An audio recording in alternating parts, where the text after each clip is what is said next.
Programme के इस third lecture में आप सभी का मैं डॉक्टर प्रदीप मिठारवाल स्वागत करता हूं। आज का हमारा जो टॉपिक है वो है क्वांटम केमिस्ट्री।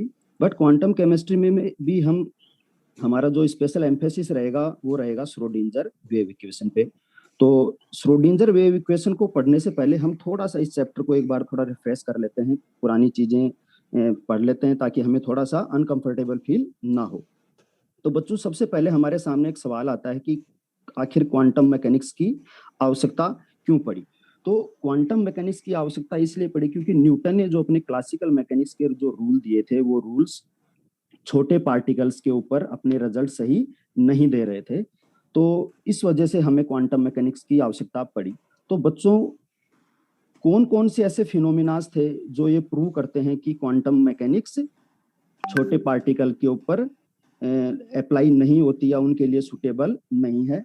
तो कुछ एग्जाम्पल हम यहाँ पे डायग्राम के माध्यम से ले रहे हैं ताकि आपको ध्यान में भी आता रहे कि वो कौन कौन से फिनोमिना है जिन पे क्लासिकल मैकेनिक्स अप्लाई नहीं होती। जो सबसे पहला इसमें आता है ब्लैक बॉडी रेडिएशन। इसमें ऊर्जा और तरंग दैर्ध्य के बीच में एक आलेख खींचा जाता है विभिन्न तापों के ऊपर। तो ये पहला फिनोमिना है जिसको क्लासिकल मैकेनिक्स एक्सप्लेन करने में असमर्थ थी। दूसरा जो हमारा जो इफेक्ट है वो है फोटो इलेक्ट्रिक इफेक्ट, जिसमें किसी धातु की सतह पे लाइट को इंसिडेंट किया जाता है और वहां से इलेक्ट्रॉन का इजेक्शन होता है। तो ये वाला जो मेथड था इस पे भी हमारी क्लासिकल मैकेनिक्स सही रिजल्ट नहीं दे पाती। 1905 में आइंस्टीन ने इसके लिए फोटोकेमिकल इक्वेशन दी थी। जो इक्वेशन आपको ध्यान है, हाफ एम वी स्क्वायर बराबर H new minus new note होती है, जहाँ पे न्यू इंसिडेंट फ्रीक्वेंसी और न्यू नोट थ्रेशोल्ड फ्रीक्वेंसी होती है।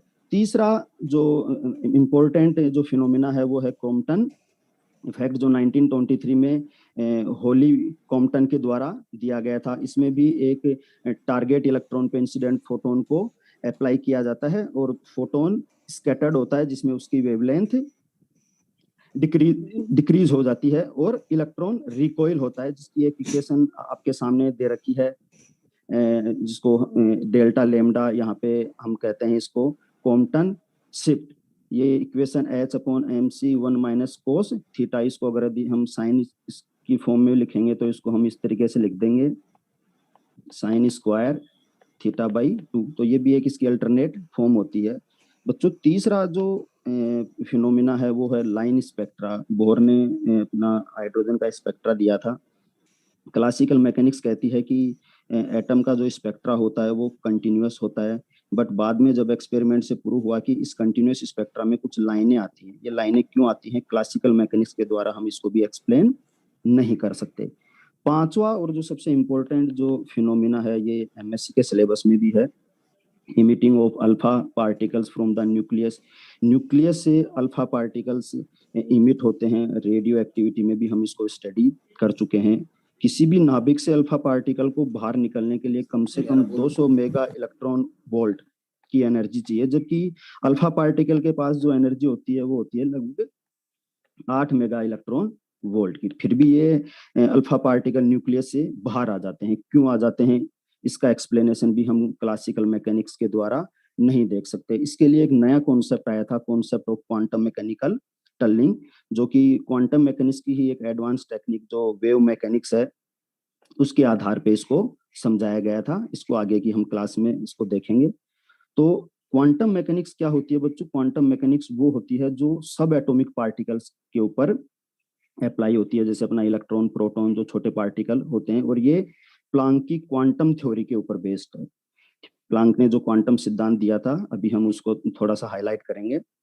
और डी ब्रोगली कॉन्सेप्ट जो दिया गया था ड्यूल नेचर ऑफ मैटर का, और हेजनबर्ग अनसर्टेनिटी प्रिंसिपल, इनके ऊपर बेस्ड है क्वांटम मैकेनिक्स। और ये इलेक्ट्रॉन के या पार्टिकल की जो पाए जाने की प्रायिकता होती है, प्रोबेबिलिटी होती है, उसके बारे में भी हमें बताती है। नेक्स्ट है प्लांक रेडिएशन लॉ या प्लांक क्वांटम थ्योरी। प्लांक ने बताया था कि किसी भी सोर्स से एनर्जी का उत्सर्जन या अवशोषण कंटिन्यूअस नहीं होता, बल्कि ऊर्जा के छोटे छोटे पैकेट्स के रूप में होता है, जिन्हें हम क्वांटा कहते हैं। और उसकी जो एनर्जी होती है वो फ्रीक्वेंसी के प्रोपोर्शनल होती है। जब प्रोपोर्शनलिटी का साइन हटाते हैं तो एक कांस्टेंट आता है जिसे उसने नाम दिया प्लांक कांस्टेंट। तो ये है प्लांक की इक्वेशन, और इस प्लांक के क्वांटम सिद्धांत के आधार पे ही ब्लैक बॉडी रेडिएशन को, फोटो इलेक्ट्रिक इफेक्ट को, कॉम्पटन इफेक्ट को और लाइन स्पेक्ट्रा को समझाया गया। क्यों? क्योंकि यहाँ पे एनर्जी का जो इमिशन होता है वो कंटिन्यूअस नहीं होता बल्कि डिस्क्रीट होता है। इसीलिए ये सारे के सारे आपके जो फिनोमेना थे, इन फिनोमेना को मैक्स प्लांक ने अपनी थ्योरी के आधार पे एक्सप्लेन किया। आइंस्टीन ने भी फोटो इलेक्ट्रिक इफेक्ट की जो व्याख्या की वो प्लांक के क्वांटम सिद्धांत के आधार पे ही की थी। लाइन स्पेक्ट्रा को भी से एक्सप्लेन किया गया था। आगे आती है हमारी क्वांटम मैकेनिक्स की है एडवांस जो टेक्निक है, वो है वेव मैकेनिक्स। थोड़ा सा ये इसके बारे में हम इंट्रोडक्शन ले लेते हैं। डी ब्रोगली हाइपोथेसिस और हेजनबर्ग अनसर्टेनिटी प्रिंसिपल के बारे में। ये आप छोटी क्लासों में भी पढ़ चुके हैं, तो इसको हम ज्यादा डिटेल में यहाँ पे नहीं देखेंगे।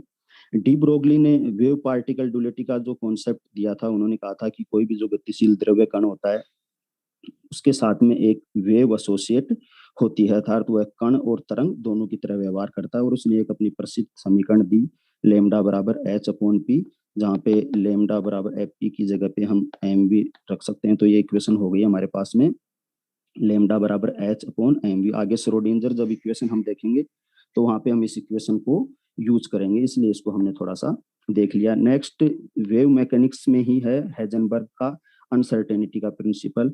श्रोडिंगर और हेजनबर्ग दोनों ने ही अलग अलग प्रयोग करते हुए सेम विधा उत्पन्न करी थी, परंतु चूंकि हेजनबर्ग का जो मेथड था वो बहुत ही मैथमेटिक्स के साथ में था, इसलिए हम उसको ज्यादा यूज नहीं करते, बल्कि श्रोडिंगर की जो मैकेनिक्स है उसी को हम स्टडी करने में काम में लेते हैं। तो यहाँ तक बच्चों थोड़ा बहुत आपको समझ में आने लग गया होगा कि क्यों क्वांटम मैकेनिक्स की हमें जरूरत पड़ी। आगे इसी कड़ी में आती है हमारे पास में श्रोडिंगर वेव इक्वेशन, जिसमें हम स्पेशली हम पढ़ेंगे time independent Schrodinger wave equation. तो जो श्रोडिंगर वेव इक्वेशन होती है ये क्वांटम मैकेनिक्स का हार्ट होती है, और इक्वेशन आपके सामने नीचे लिखी हुई है। ये इक्वेशन क्वांटम मैकेनिकल पोस्टुलेट्स के ऊपर बेस्ड है और एक फंडामेंटल इक्वेशन होती है। यहाँ पे हम जो एच दे रखा है, इस एच को अपन एच क्रॉस की फॉर्म में भी लिख के इस इक्वेशन को देख सकते हैं।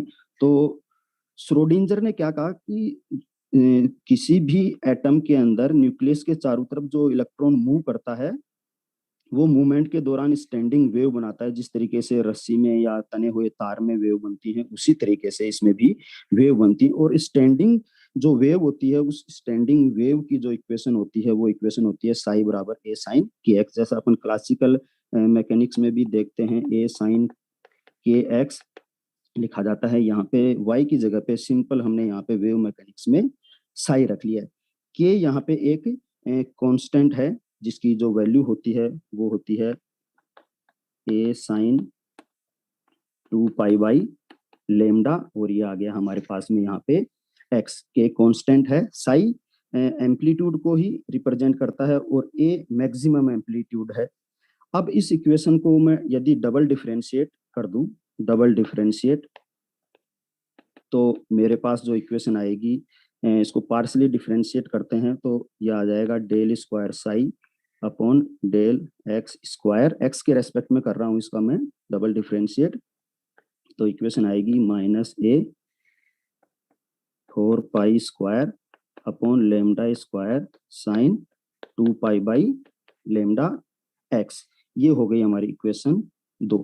अब देखिए इक्वेशन 1 में ए साइन के एक्स, तो ए साइन के एक्स की जगह पे मैं वापस ये वैल्यू रख दूं साई की, तो मेरे पास इक्वेशन आ जाएगी del square psi upon del x square minus 4 pi square lambda square psi. ये है हमारी इक्वेशन नंबर 3। सिंपली हमने साई को यूं का यूं वापस पुट कर दिया, या मैं इसको यूं भी लिख सकता हूँ del square psi upon del x square plus 4 pi square lambda square psi बराबर 0। ये हो गई इक्वेशन 4।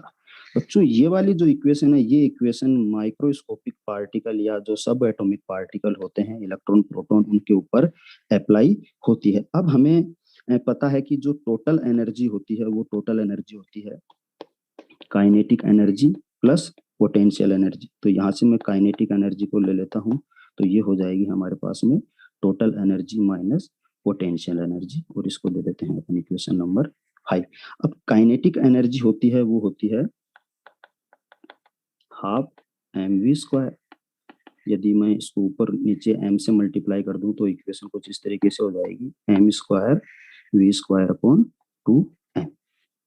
ठीक है, तो ये आ गई हमारे पास में काइनेटिक एनर्जी की इक्वेशन। इसको अपन नंबर दे देते हैं इक्वेशन नंबर 6।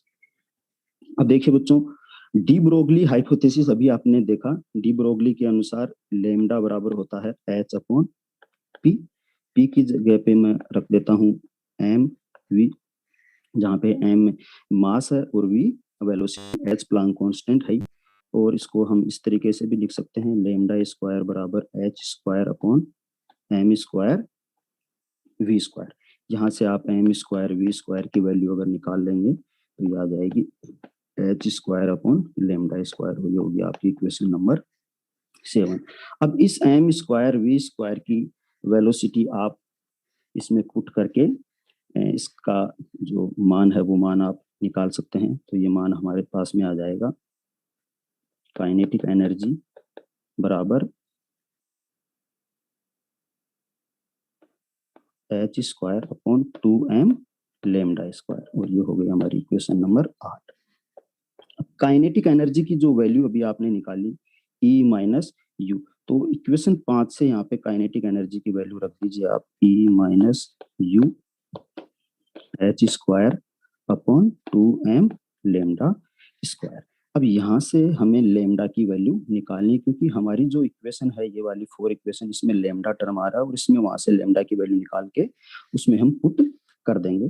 तो ये आ गई हमारी λ² की value h²/2m E minus you. इसको हमने दे दिया इक्वेशन 9। अब इक्वेशन 9 से λ² का मान इक्वेशन 4 में पुट कर देंगे तो हमारे सामने जो इक्वेशन आएगी वो इक्वेशन आएगी del² plus 8π²m/h² E minus U Sai बराबर 0। ये श्रोडिंजर इक्वेशन है एक्स कोऑर्डिनेट के रेस्पेक्ट में, लेकिन आपको पता है कि न्यूक्लियस के चारों तरफ जो इलेक्ट्रॉन मूवमेंट करता है वो 3 डायमेंशनली मूवमेंट करता है, क्योंकि हमारा एटम स्फेरिकल शेप होता है। तो वहाँ पे एक्स वाई जेड तीनों डायरेक्शन में स्टैंडिंग वेव जनरेट होंगी। तो इसी इक्वेशन को मैं वाई और जेड के रेस्पेक्ट में भी यदि लिखूं तो इक्वेशन कुछ हमारी इस तरीके से हो जाएगी। इसको एक बार अपन नंबर दे देते हैं इक्वेशन नंबर 10।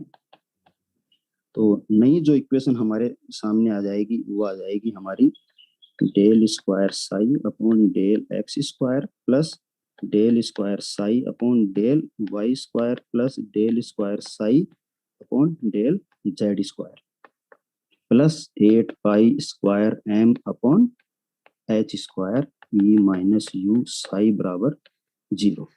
बच्चों ये है Schrödinger wave equation, partially differential की फॉर्म में इसको हमने लिख रखा है।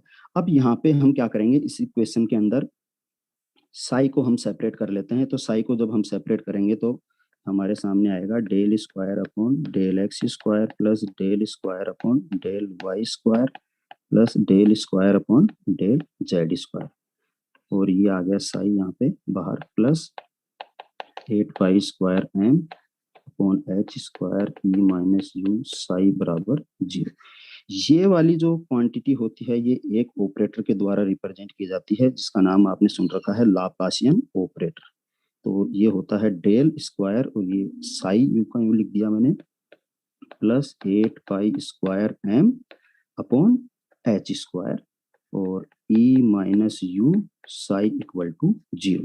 तो बच्चों ये भी श्रोडिंजर वेव इक्वेशन है लाप्लासियन ऑपरेटर की फॉर्म में। अब हमें क्या करना है, इस इक्वेशन को थोड़ा सा हम एक बार रीअरेंज कर लेते हैं और रीअरेंज करके इसको वापस लिखते हैं। तो देखिए रीअरेंज करने के बाद में इक्वेशन किस तरीके से हो जाएगी हमारी। del² को इधर ही रखिए, del² साई बराबर minus h² upon 8π²m E minus U Sai. ठीक है, अब और इक्वेशन को रीअरेंज करके लिखिए वापस, H square upon 8 pi square M del square psi, और यहाँ से u जो साई है उस u साई को भी आप इधर लेके आ जाइए, तो ये हमारे पास में हो जाएगा u साई, और उधर बच जाएगा खाली एनर्जी वाला टर्म। अब यहाँ पे अगेन आप साई को कॉमन ले लीजिए, तो ये इक्वेशन हो जाएगी H square upon 8 pi square M del square plus u psi बराबर ई साई। अब देखिए ये टोटल एनर्जी वाली टर्म है, तो ये भी हमारी क्या है, टोटल एनर्जी की टर्म।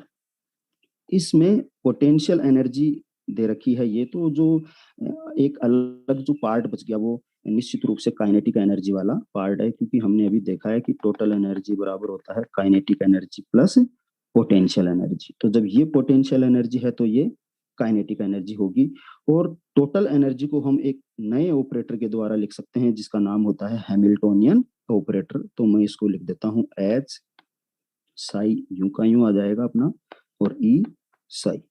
ये श्रोडिंजर इक्वेशन की एक अलग फॉर्म है हैमिल्टोनियन ऑपरेटर के रूप में। और जो हैमिल्टोनियन होता है, ये हैमिल्टोनियन टोटल एनर्जी को रिप्रेजेंट करता है, जिसमें काइनेटिक एनर्जी टर्म होती है, साथ में पोटेंशियल एनर्जी होती है। और जो काइनेटिक एनर्जी टर्म होती है वो होती है हमारी minus H square upon 8 pi square M del square. यहाँ पे ये एच एक ऑपरेटर है, साई एक फंक्शन है, और आई ई एनर्जी एक वैल्यू है, और ये सेम फंक्शन आ रहा है। तो बच्चों जो इस टाइप की जो इक्वेशन होती है उस इक्वेशन को हम बोलते हैं आइगन वैल्यू इक्वेशन। तो ये हमारी श्रोडिंजर इक्वेशन थी, जो कि समान रूप से जितने भी सूक्ष्म कण होते हैं उन सभी सूक्ष्म कणों पे लागू होती है। आगे की हमारी जो नेक्स्ट जो क्लास होगी उस क्लास के अंदर हम इस श्रोडिंजर वेव इक्वेशन की एप्लीकेशन जो 1 डायमेंशनल बॉक्स और 3 डायमेंशनल बॉक्स के लिए है उसको स्टडी करेंगे, और किस तरीके से इस इक्वेशन को हम वहां पे यूज करते हैं उसी के बारे में आगे हम देखेंगे। धन्यवाद।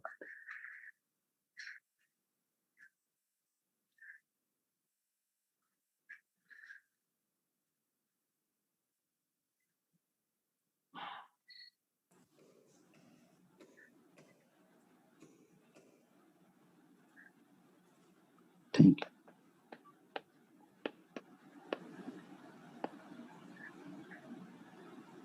थैंक यू, आप सभी लोगों ने मुझे सुना। प्रदीप जी कुछ क्वेश्चन ले सकते हैं आप? हाँ सर, मैं इसी में से हाँ, के ले कहीं लेता से हूँ भी सर। ले लो। ठीक है सर।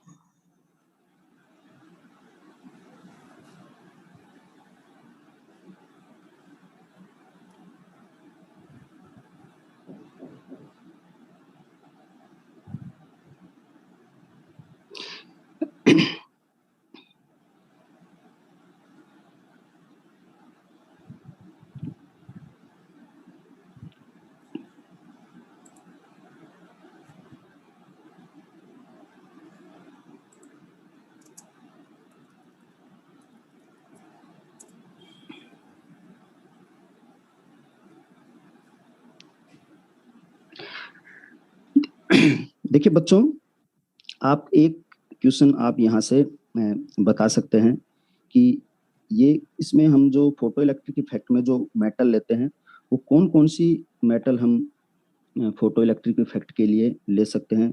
साथ में जो इंसिडेंट लाइट है उस इंसिडेंट लाइट में इलेक्ट्रोमैग्नेटिक जो स्पेक्ट्रम है, इलेक्ट्रोमैग्नेटिक स्पेक्ट्रम में से कौन कौन सी ऐसी रेडिएशन है जो फोटो इलेक्ट्रिक इफेक्ट में यूज में आ सकती है। तो आप इसका जवाब मुझे इसमें बता सकते हैं कमेंट बॉक्स में। मेटल्स आपको बतानी है कि यहाँ पे हम कौन कौन सी मेटल्स को यूज करते हैं, और उन्हीं मेटल्स को हम यूज क्यों करते हैं फोटो इलेक्ट्रिक इफेक्ट में। दूसरा, इलेक्ट्रोमैग्नेटिक स्पेक्ट्रम का की कौन सी जो रेडिएशन है उनको यहाँ पे उपयोग में लाया जा सकता है।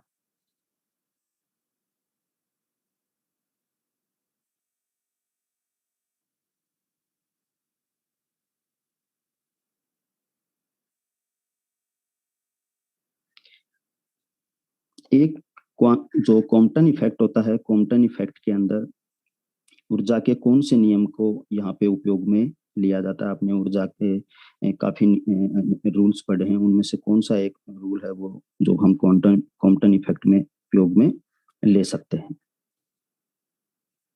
वो भी आप बता सकते हैं।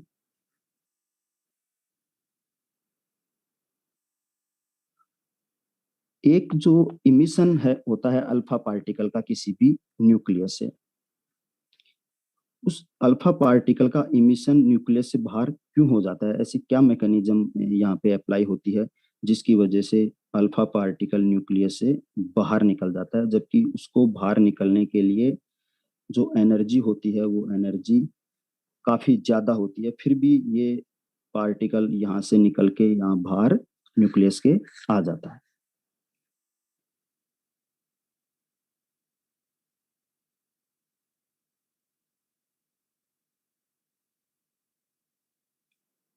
तो ये कुछ क्वेश्चन हैं जो जिनका जवाब आप दे सकते हो। एक जो इम्पोर्टेंट है हेजनबर्ग का अनसर्टेनिटी प्रिंसिपल। इलेक्ट्रॉन जैसे सूक्ष्म पार्टिकल के ऊपर अनिश्चितता क्यों होती है संवेग में और पोजीशन में, जबकि जो बड़े पार्टिकल्स या जो बड़े पिंड होते हैं वहां पे जो अनसर्टेनिटी होती है वो बहुत ही कम होती है, बट छोटे पार्टिकल पे अनसर्टेनिटी ज्यादा होती है। ऐसा क्यों होता है कि उसमें अनसर्टेनिटी ज्यादा हो जाती है? इस सवाल का भी आप आंसर अपने कमेंट बॉक्स में लिख सकते हैं।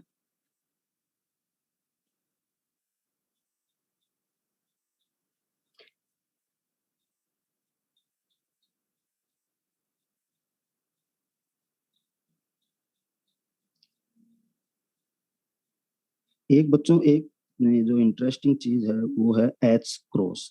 हमने काफी इक्वेशंस में हमने देखा है, जैसे यहाँ पे भी इस इक्वेशन के अंदर हम इसको इस तरीके से लिख सकते हैं H cross square upon 2m। तो ये एच क्रॉस को लिखने का क्या मकसद हमारा होता है? हम इस फॉर्म के अंदर क्यों नहीं लिखते? ज्यादातर जगह पे आपने देखा होगा एच क्रॉस की फॉर्म में ही लिखा जाता है। तो आप ये भी एक छोटा सा क्वेश्चन है जो आप बता सकते हैं कि क्यों हम यहाँ पे एच क्रॉस यूज करते हैं, क्या कारण है? कोई सुविधाजनक होता है इसको रखना या नहीं? तो ये सवाल भी आप अपने दिमाग में सोच सकते हैं। दूसरा, टाइम इंडिपेंडेंट। हमने केमिस्ट्री के अंदर टाइम इंडिपेंडेंट श्रोडिंगर इक्वेशन ही ली है, क्यों हम यहाँ पे टाइम डिपेंडेंट श्रोडिंगर इक्वेशन को नहीं ले रहे, टाइम इंडिपेंडेंट को ही क्यों ले रहे हैं? मतलब जो टी की जो वैल्यू है वो हम यहाँ पे कंसिडर नहीं कर रहे। तो इस क्वेश्चन का भी आप जवाब सोच सकते हैं कि ऐसा क्यों हो रहा है टाइम इंडिपेंडेंट? क्या कारण है? कोई एनर्जी की डिपेंडेंस इलेक्ट्रॉन की टाइम के साथ में होती है या नहीं? तो इस सवाल का जवाब आप कमेंट्स बॉक्स में लिख सकते हैं। तो ये कुछ छोटे क्वेश्चन हैं, बाकी और तो जो ज्यादा क्वेश्चन जो हमारे बनेंगे वो जब हम आगे 1 डायमेंशन 3 डायमेंशन बॉक्स पढ़ेंगे तो उसमें देखेंगे फिर।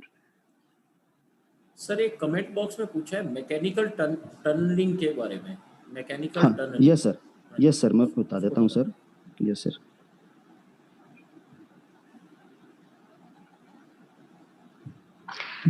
एक आगे का पेज अपन ले लेते हैं खाली। देखिए बच्चों, टनलिंग का मतलब होता है टक्कर मारना एक तरीके से। देखिए जैसे ये कोई एक मैंने एक एनर्जी बैरियर ले रखा है और यहाँ पे कोई मेरे पास में एक पार्टिकल है, पार्टिकल ले रहा हूं मैं, इसको वेव अभी नहीं मान रहे हम। अगर ये यहाँ पे स्ट्राइक करे तो क्या बच्चों ये पार्टिकल यहाँ पे कितनी भी बार स्ट्राइक करे, क्या इस बैरियर को क्रॉस करके यहाँ पे इस पोजीशन के ऊपर आ सकता है? नहीं आ सकता। ठीक है, बट क्लासिकल मैकेनिक्स में अगर हम देखें तो ये पार्टिकल यहाँ पे स्ट्राइक करके कितनी भी बार स्ट्राइक करे, इसको एनर्जी बैरियर को क्रॉस करके इधर नहीं आ सकता।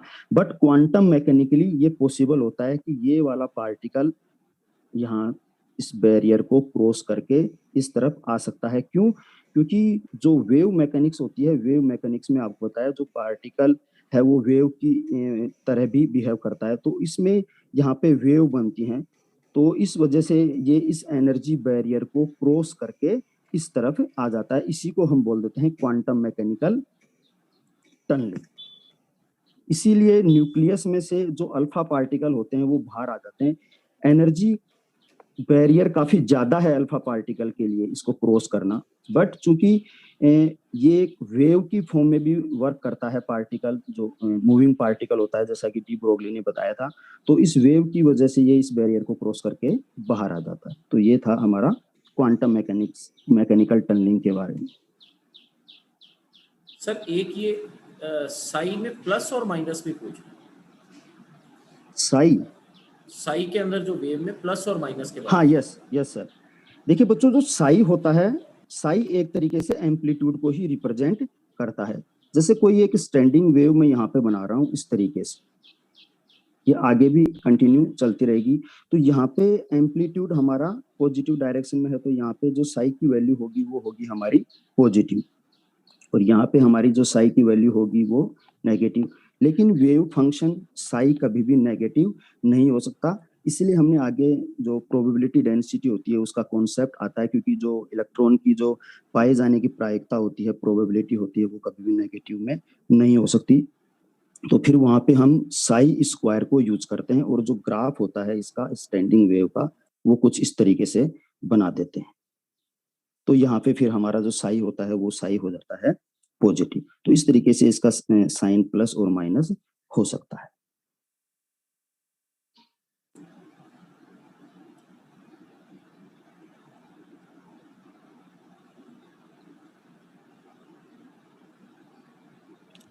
ठीक है, thank you very much doctor Pradeep ji.